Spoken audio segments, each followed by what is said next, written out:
I want to start this out with a quote by John McPhee from The Curve of Binding Energy.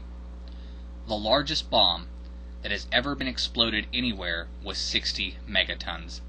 That is 1,000th the force of an earthquake, 1,000th the force of a hurricane. We have lived with earthquakes and hurricanes for a long time. Another scientist adds, it is often assumed that a full-blown nuclear war would be the end of life on Earth. That is far from the truth. To end life on Earth would take at least 1,000 times the total yield of all nuclear explosives existing in the world, and probably a lot more. End quote. Okay, so with that quote, I'm not trying to endorse the deployment of nuclear weapons. I think they're pretty much just a product of total warfare. There's really very limited military applications that wouldn't be just slaughter, and there are potentials for nuclear explosives as tools or power sources for transportation and whatnot, but we haven't really developed any of those yet.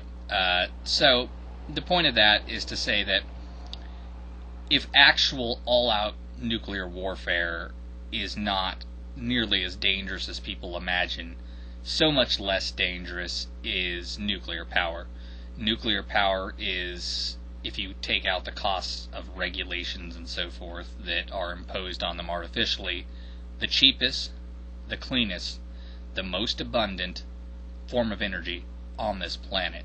The amount of concentration of energy that it can release is unparalleled, which is why all of these CERN and other particle colliders use their own nuclear power source.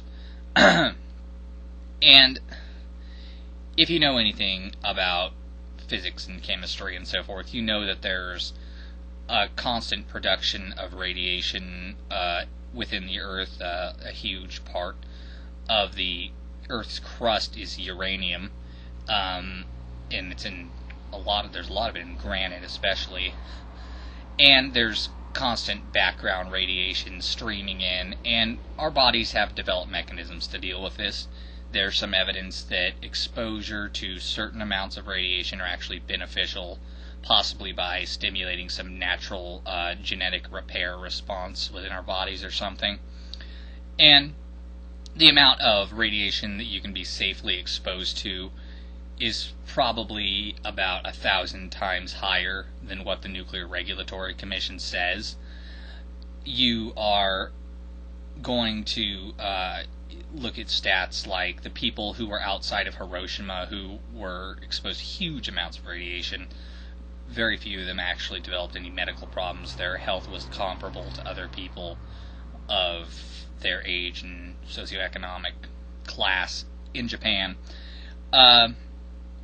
The people that were exposed in Chernobyl, which is, by the way, something that can't happen in any modern nuclear reactor. That was just a product of Soviet engineering.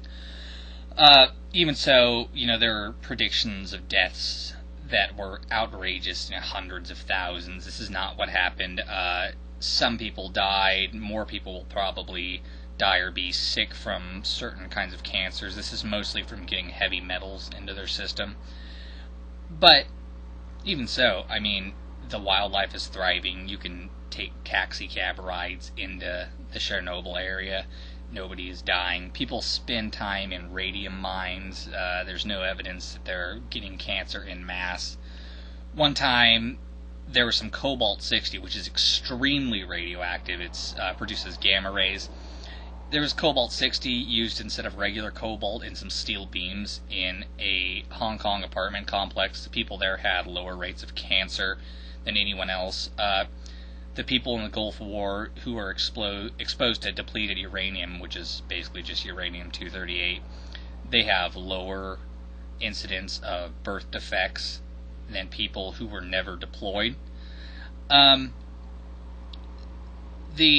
This radiophobia thing has been a pet peeve of mine for a long time because nuclear power is such a great form of energy, and actual coal plants and so forth put more radiation into the environment than nuclear power plants do, just because there's natural uranium and stuff that occurs in the earth, and as they burn it, obviously the uranium doesn't burn up and it just flies out into the air.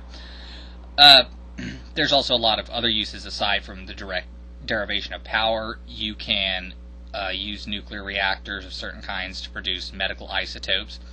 At present, we import about 80% of our medical isotopes from Canada because it was made illegal to reprocess fuel rods in the United States for no reason. I mean, there's no logical reason at all. And so we're just stacking up fuel rods for absolutely no reason, which could be reprocessed and turned into medical isotopes, or reprocessed and used to burn again in reactors. And this stems from a radiophobia. It's similar to chemophobia. It mostly just comes from people who are ignorant and don't realize, radiation chemicals are pretty much everything that we ever deal with.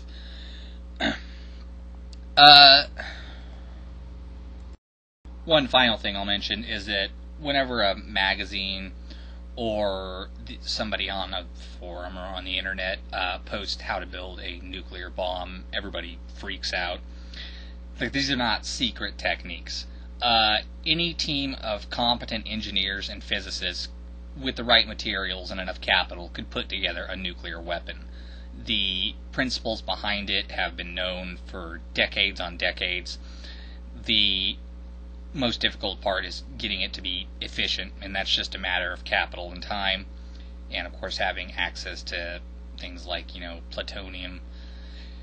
So if you're freaking out because somebody wrote how to build a hydrogen bomb or a nuclear reactor, you're an idiot, because you can learn those if you just go to your high school physics class. You can learn those things. There's no occult secrets to it.